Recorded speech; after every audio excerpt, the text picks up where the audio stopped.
Bonjour et bienvenue à la dernière session de nos rencontres de la Maison des Écrivains autour d'une thématique cette année qui est celle de survivre. Nous sommes dans la dernière session et nous avons la joie aujourd'hui de recevoir en premier intervenant de cet après-midi pour un dialogue, Paul Audy. Paul Audy, bonjour. Bonjour Johan Ferber. Nous allons échanger pendant quelques 45 minutes ensemble sur évidemment le thème survivre et nous allons voir en quoi chez vous il peut se rapprocher, ou en tout cas être en intime liaison avec l'un de vos livres sur lequel nous aurons l'occasion de revenir, à savoir Créer, sur le thème de la création. Alors, Paul Audy, on ne vous présente pas, mais je vais tout de même vous présenter. Vous êtes philosophe, vous êtes notamment spécialiste de Rousseau, de Nietzsche, mais aussi de Lacan. Je vais citer quelques titres que vous avez pu écrire, notamment Rousseau, une philosophie de l'âme, le théorème du surmal, mais ce qui va polariser et concentrer essentiellement notre réflexion cet après-midi, c'est ce livre Créer, qui a reparu il y a peu chez Verdier, qui était paru auparavant et qui cette fois a été totalement réorganisé, on y reviendra, réécrit en vue de cette édition de poche et qui constitue, il faut le dire, une somme très importante de réflexion sur l'acte même de création en intime liaison, donc comme je le disais tout à l'heure, avec le thème qui nous occupe aujourd'hui, à savoir survivre. Vous avez également publié chez Verdier il y a peu, je crois en 2019 si je ne me trompe pas, Curriculum, et vous avez publié ces jours-ci Je ne vois que ce que je regarde chez Galilée, mais je voulais aussi ne pas manquer dès le début de notre intervention de signaler à ceux qui nous regardent chez eux que vous êtes aussi maintenant non plus uniquement philosophe, mais que vous avez sauté le pas après avoir écrit Créer. Vous êtes vous-même maintenant créateur, puisque vous êtes l'auteur d'un livret d'opéra, Aimons, qui va sortir au mois de septembre chez Galilée et qui sera donné donc en première musicale sur France Musique le 20 mars. Donc sur une musique, c'est un opéra en 9 tableaux, librement inspiré de l'Antigone de Sophocle et dont le compositeur n'est autre que Zad Moutalka.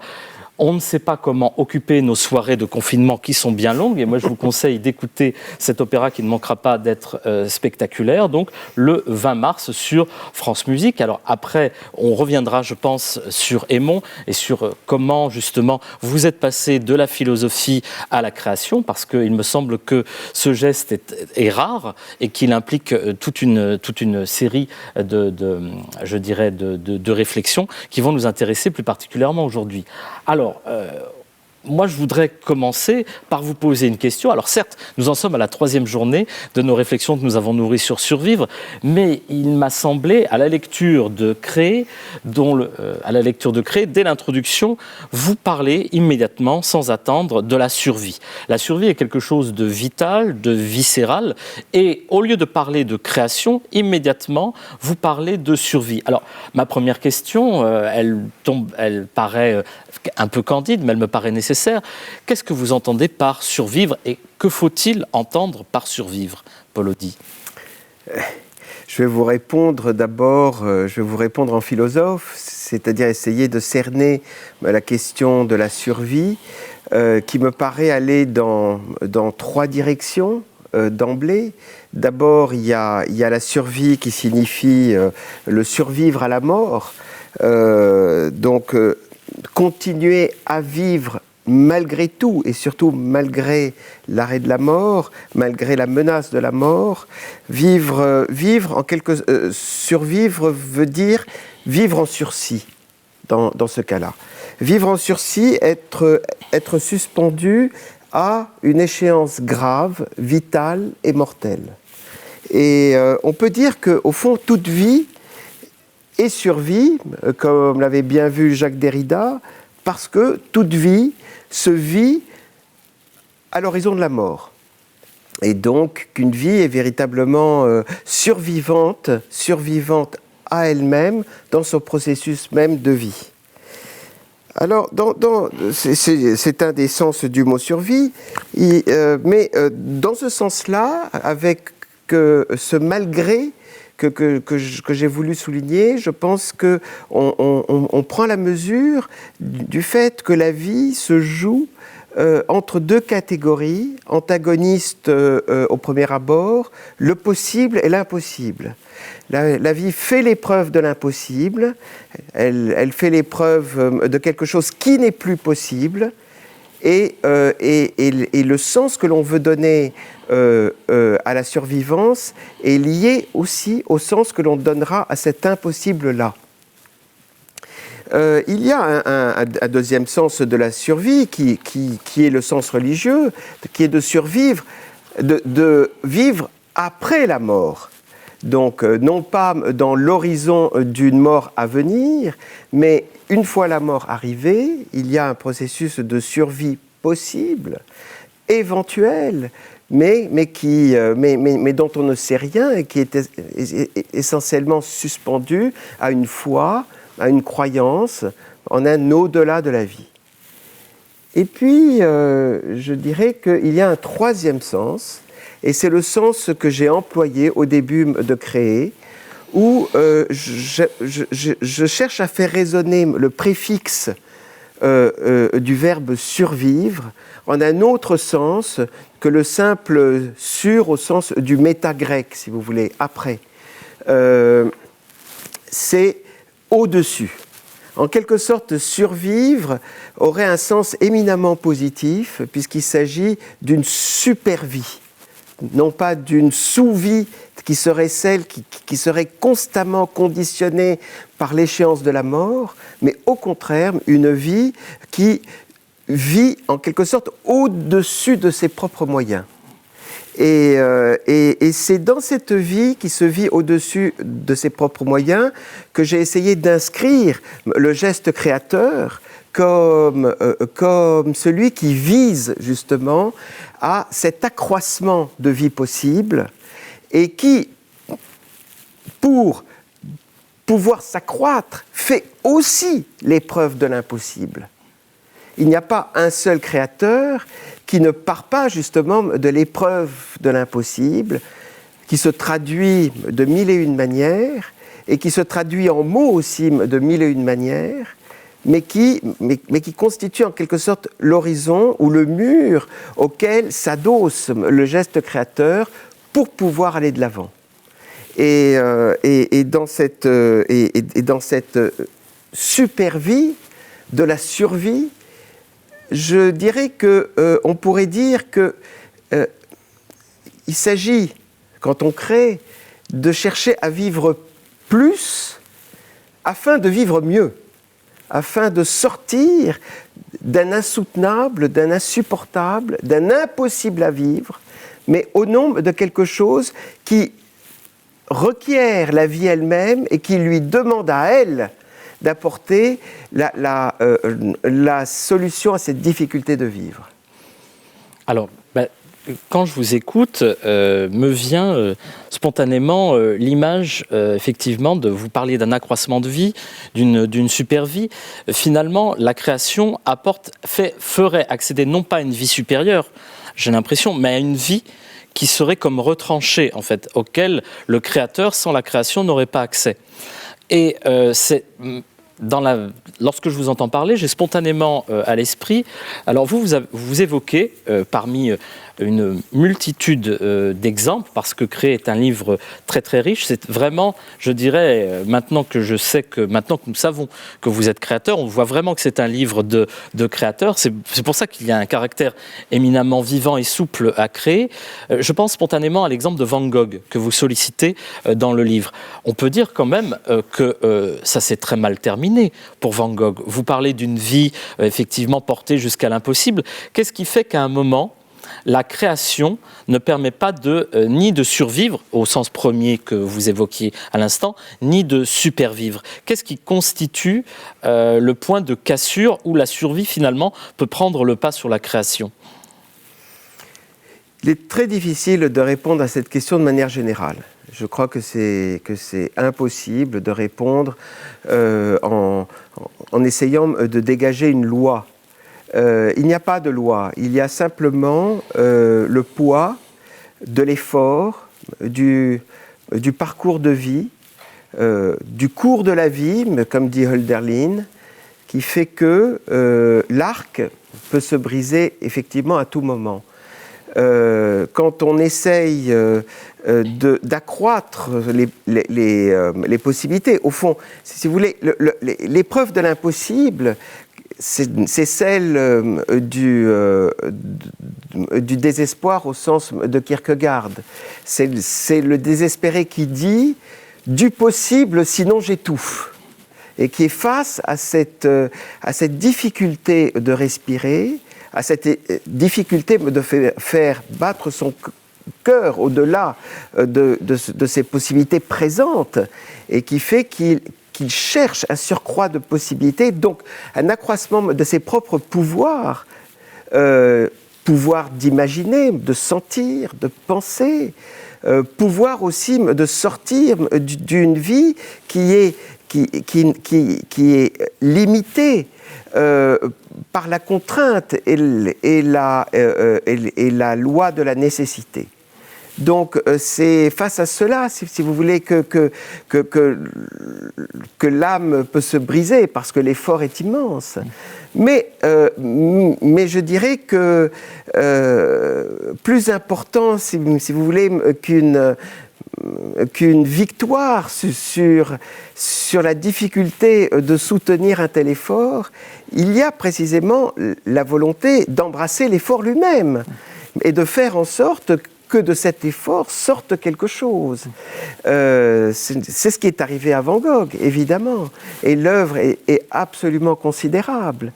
Donc, il faut la grande santé, comme dit Deleuze. Oui. Il faut la grande santé. Et effectivement... Mais la grande santé n'est pas la santé au sens médical. Si oui, non, c'est... Oui.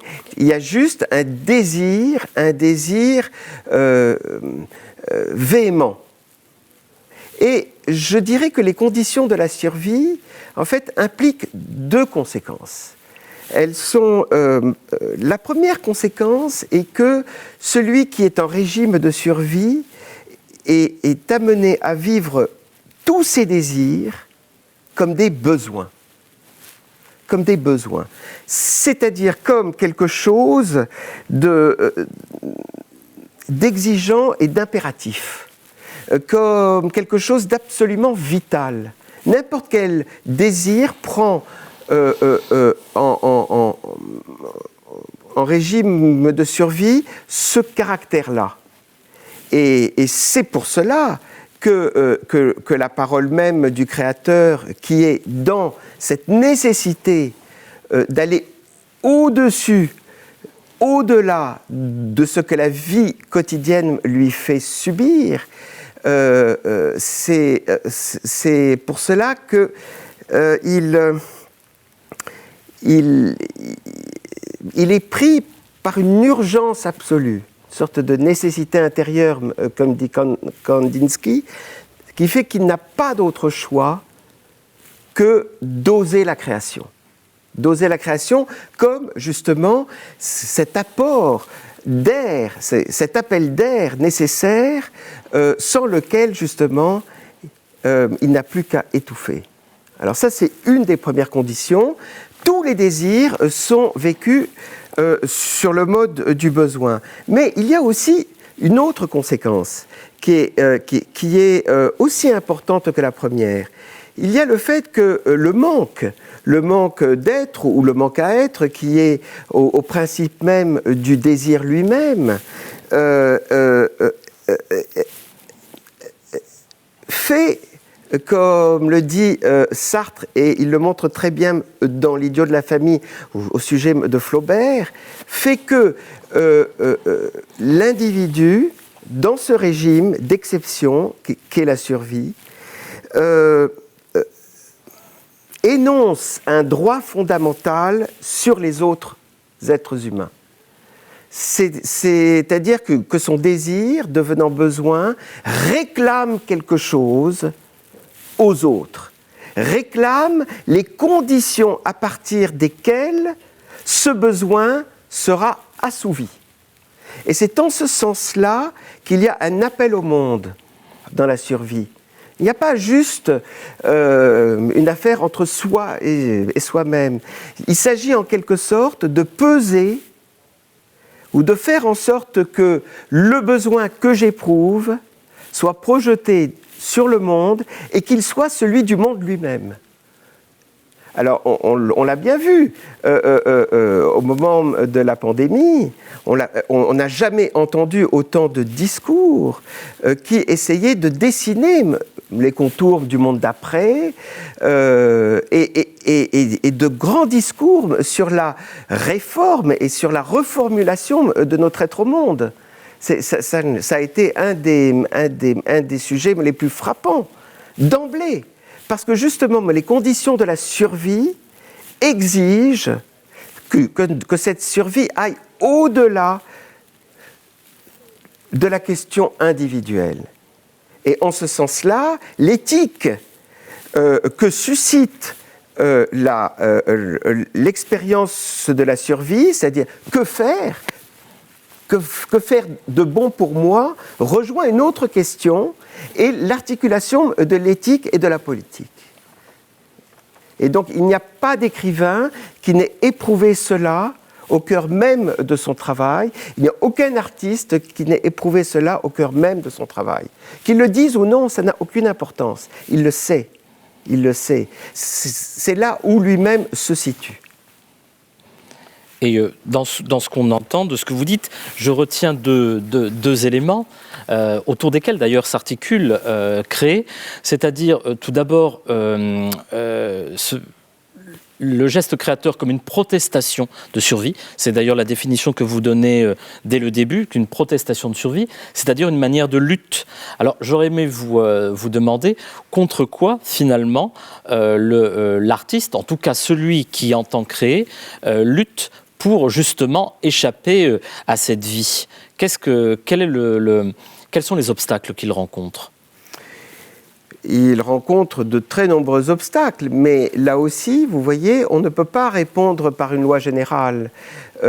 Chacun connaît les limites de son pouvoir, chacun ressent là où c'est pour lui impossible, là où c'est pour lui insoutenable, là où c'est pour lui odieux. Et donc, si vous voulez, il n'y a pas de possibilité de le nommer d'un mot. Cela est fonction de son histoire personnelle, de son inscription dans l'espace et le temps, dans une histoire, mais néanmoins, c'est une expérience de désespoir. Et cette expérience de désespoir, c'est d'abord une lutte contre la finitude, une lutte contre quelque chose d'inéluctable. Alors, que ce soit contre la mortalité, alors là, on entre dans le premier sens du mot survie, ou bien dans le sens que je privilégie dans ce livre Créer, à ce moment-là, il lutte contre ses limites personnelles et propres. Et c'est ce que j'appelle la finitude au sens de la butée sur soi. En fait, il lutte parce que, si vous voulez, il ne peut pas être un autre que lui-même. Et la création est là pour lui donner la possibilité d'être autre et de se projeter dans quelque chose qui ne le ramène pas forcément à lui-même. Donc voilà, c'est cette lutte contre quelque chose de fini qui définit. Alors, notre finitude, en fait, nous avons appris à la reconnaître non seulement dans l'existence de l'homme, mais dans la pérennité du monde. Nous avons maintenant compris que le monde lui-même pouvait finir, et finir en grande partie à cause de nous. Donc les grands enjeux d'équilibre humain aujourd'hui, les grands enjeux écologiques, les grands enjeux économiques sont ceux aussi contre quoi l'être humain lutte et devant lesquels il peut éprouver un sentiment de nécessité qu'il va appeler survie.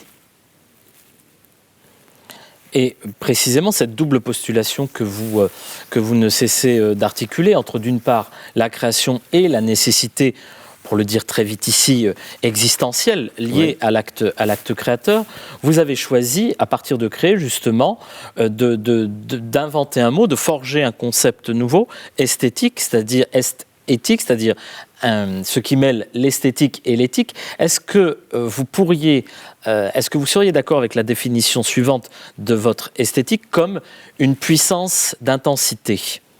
Est-ce que ça pourrait résumer ça, c'est-à-dire passer par l'acte créateur pour aboutir à une puissance d'intensité par l'œuvre qui permette justement d'entrevoir, on va dire comme le dirait Foucault, la vie vivante. Voilà. Alors, j'irai dans votre sens très volontiers, mais en précisant peut-être un point ou deux. L'esthétique, c'est-à-dire l'est/éthique, barre éthique, le mot lui-même, qui est un mot valise et qui est assez commode, permet de visualiser même qu'il s'agit de la pénétration de l'éthique au sein de l'esthétique. C'est-à-dire, quelle est la part de l'éthique dans le geste qui consiste à requérir la sensibilité ou la condition sensible de l'homme, comme dit Lyotard. Bon, c'est un champ d'investigation et d'interprétation qui permet, par exemple, face à certaines œuvres ou certaines démarches, de les interroger, de les interpréter en fonction de à travers ce prisme. Qu'en est-il de l'enjeu existentiel, et même je dirais aussi politique, puisqu'on en a parlé, dans le geste qui consiste à vouloir étendre le champ du sensible. Parce que l'homme, en quelque sorte, est condamné, parce qu'il bute sur lui-même, à devoir étendre le champ de sa sensibilité.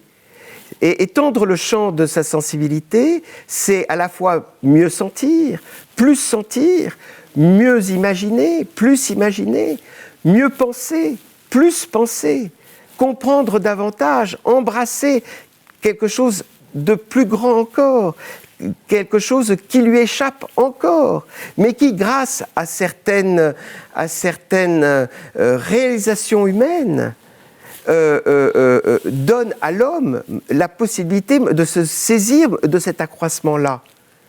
Si vous lisez À la recherche du temps perdu, je pense que si vous ne refermez pas le livre au bout de quelques pages et que vous allez au bout de ce livre, sans doute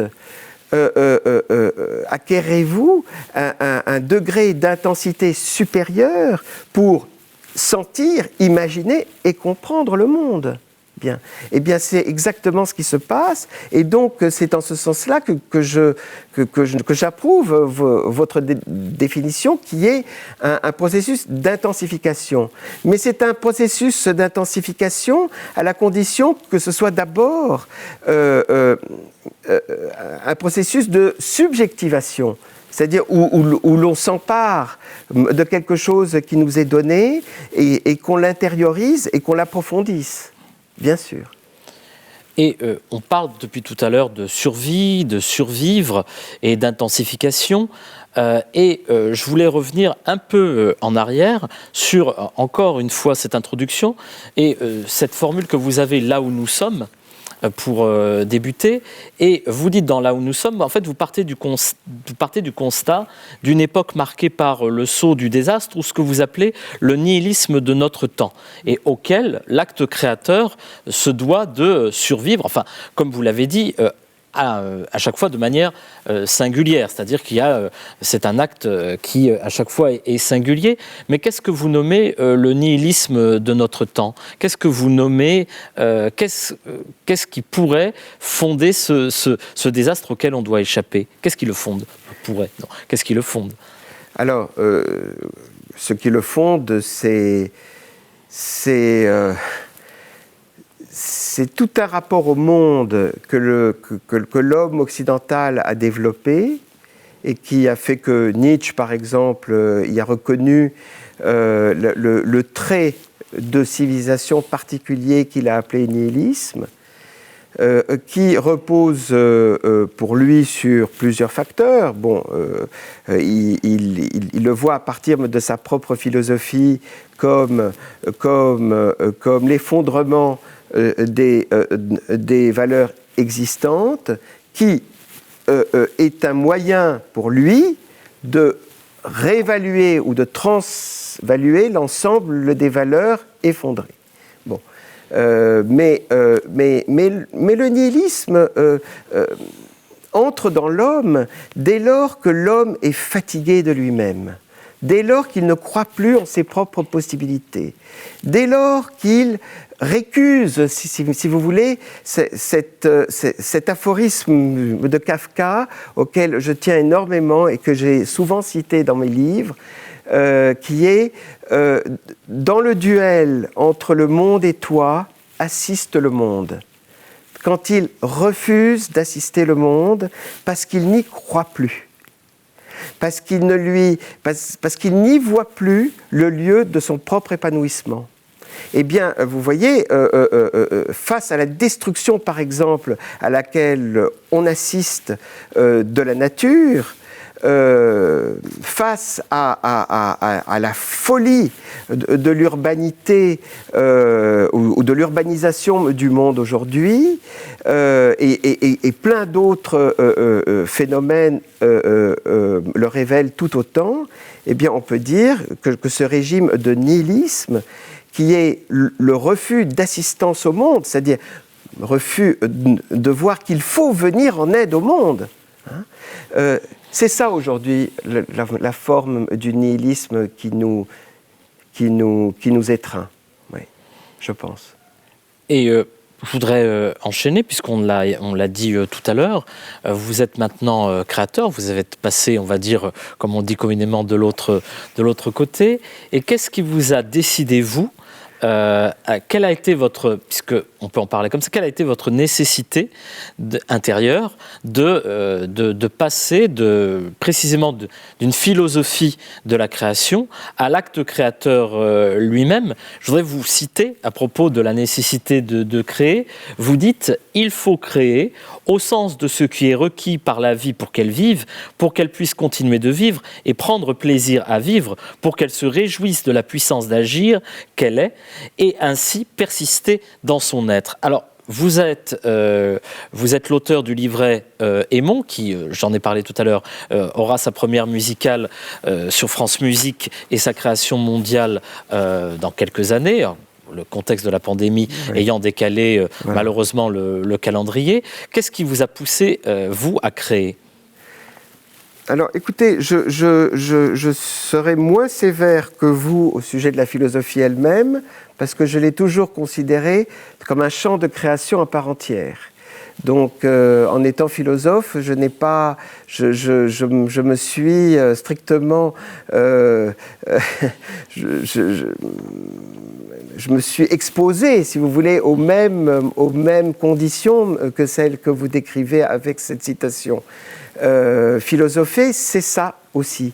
Alors, il y a une part de création de concepts, mais il y a aussi une part très forte de création dans l'élaboration des problèmes philosophiques. Mais si j'ai éprouvé le besoin d'écrire de la fiction, c'est sans doute parce que c'est un besoin très originel chez moi, que j'ai peut-être eu pendant très longtemps, que j'ai laissé de côté, auquel je n'ai pas voulu m'approcher. Et puis, je pense que, à l'âge où je suis, j'ai décidé de sauter le pas. Et je l'ai sauté dans des conditions très particulières. J'avais envie d'écrire un drame qui sera effectivement publié dans son intégralité au mois de septembre, sous le titre « Le choix des monts ». Et puis parallèlement, j'ai répondu à une sollicitation de l'Opéra national du Rhin et du compositeur Zad Multaka pour écrire un livret et je me suis dit que je pouvais faire l'un à partir de l'autre. Et donc que j'ai tiré de mon drame, que j'ai élaboré en même temps ce livret. Et je regrette infiniment de ne pas avoir la possibilité de découvrir mon opéra sur la scène. Je vais le découvrir musicalement, mais je le découvrirai dans quelques années, normalement en 2024, dans sa création scénique. Alors pourquoi est-ce que j'ai voulu faire ça ? Parce que le thème démon est un thème qui rejoint justement notre discussion. C'est l'histoire de ce personnage que j'ai tiré de l'Antigone de Sophocle, qui est le fiancé d'Antigone et le fils de Créon. Dans la pièce de Sophocle, Aimon se suicide un peu avant la fin, ce qui entraîne le suicide de sa mère et l'effondrement final de son père. Bon. Tout le drame tragique, en quelque sorte, est subi par lui. Il est déchiré entre deux figures qui s'affrontent. Deux êtres qu'il aime différemment, mais lui-même est en quelque sorte la victime sacrifiée de ce drame. Eh bien, dans la version personnelle que j'ai voulu donner, où je lui ai donné un autre destin, qui est la mort volontaire, je n'ai pas voulu qu'il meure, et j'ai réinventé son histoire pour précisément qu'il survive au désastre. Alors pourquoi a-t-il voulu survivre au désastre ? C'est une énigme. Je ne le sais pas, personne ne le saura jamais, à partir de quoi. Mais ce que j'ai essayé de décrire à travers les situations qu'il traverse, c'est comment il va survivre au désastre, sur quoi il va s'adosser, à quoi il va s'adosser pour pouvoir avancer, alors qu'il est face à l'insoutenable, il est face à l'impossible, il est face au deuil absolu, il est face à la fin de l'amour, il est face à la fin de toute vie qui lui était donnée de vivre, puisqu'il ne voudra plus vivre au sein d'une famille qui lui aura fait subir ce qu'il a subi. Donc, face à cette difficulté, il n'a qu'une seule arme, si vous voulez, c'est lui-même face au destin qui est en quelque sorte déjà écrit pour lui. Alors, en ce sens-là, c'est un personnage assez moderne, Aimon. C'est un moderne qui a écrit la pièce, et donc il sait très très bien que le Dieu du destin est un Dieu en quelque sorte mort pour nous, et que nous avons d'autres ressources que de nous battre contre le Dieu du destin. Eh bien, il est allé chercher autre chose pour essayer d'avancer et de continuer à vivre. Et alors, en vous écoutant, j'ai l'impression, mais je me trompe peut-être, puisque nous n'avons pas encore malheureusement assisté à cette pièce, que finalement, ce personnage démon exprime d'une certaine manière un refus du tragique, ou en tout cas un refus de la fatalité. C'est exactement ça. C'est un refus de la fatalité, et est-ce que précisément ce refus de la fatalité n'est pas le point commun entre la discussion que nous avons aujourd'hui et la pièce et la création qui vous anime ? C'est un tel point commun que par là même je réponds à votre question. Comment êtes-vous passé d'une théorisation passée de cet acte créateur à l'écriture de ce drame qui, en quelque sorte, représente la même chose? Il s'agit exactement de la même chose. Il s'agira toujours de la même chose. Face à l'ananké, pour prendre le mot grec, face à la nécessité, face à la fatalité, quelles sont les ressources de l'homme? Qu'est-ce qu'il a à faire? C'est là, en quelque sorte, que la question de l'éthique se pose, et qu'elle se pose dans son caractère le plus vif. En fait, il n'y a d'éthique que s'il y a de l'impossible. Et de l'énergie. parce qu'on a le sentiment à vous entendre, on vous entend, puis en vous lisant, il y a une sorte d'énergie qui circule dans vos écrits, une sorte de force de vie qui se répercute, et on l'entend à la manière, au ton que vous avez lorsque vous répondez aux questions. Est-ce que justement, cette énergie, elle est aussi, comme je pourrais dire, une sorte de cri qui s'articule dans le livre, c'est-à-dire une sorte de protestation qui passe en fait par une sorte de circulation d'énergie qui vous pousse à écrire, à créer. Oui et non. C'est-à-dire que si l'on limite le geste à la protestation, on ne voit que la moitié du geste. Il n'y a pas que la protestation ou la réclamation. Il y a aussi l'adhésion et le consentement aussi à ce que la vie peut donner. Donc il y a les deux. Je viens d'écrire un livre sur la peinture et sur ce que c'est qu'un tableau. Et dans ce livre, j'ai voulu essayer de situer l'acte de peindre et plus spécifiquement la constitution du tableau dans sa relation à ce que Cézanne appelait la réalisation des sensations. Alors, réaliser les sensations, c'est une démarche très particulière parce qu'à la fois, il y a quelque chose de reçu, hein, puisque la sensation est quelque chose que l'on reçoit, il y a quelque chose de senti, quelque chose aussi de ressenti. Qu'est-ce qui est ressenti ? Eh bien, dans toute sensation, ce qui est ressenti, c'est le fait que l'on sente, donc que l'on soit vivant, puisque c'est le critère même, si vous voulez, d'une phénoménalité de la vie. La vie se manifeste à nous quand on sent quelque chose. Donc chaque sensation témoigne de quelque chose de plus, qui est le sentiment de vivre. Mais au-delà de ce sentiment de vivre, il y a encore un troisième niveau qui est non pas le senti ou le ressenti, mais ce que j'appelle le consenti. C'est-à-dire, on va en quelque sorte adhérer, accepter, faire avec ce sentiment-là pour justement lui donner la force de rendre ce qui nous a été donné. Et c'est exactement ce que fait Cézanne.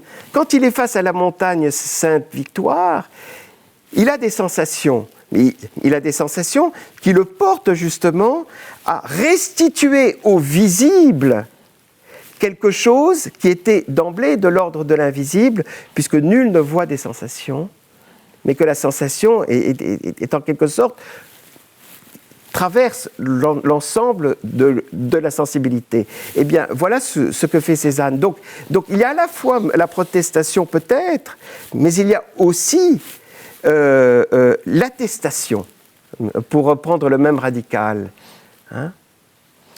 Eh bien, c'est sur cette attestation que nous allons nous quitter. Je vous remercie beaucoup, Paul Audy. Merci à vous. Merci. Et n'oubliez pas, donc, sur France Musique, le 20 mars. Le 20 mars, à 20h. À 20h pour la première musicale. Merci beaucoup. Merci. Au revoir.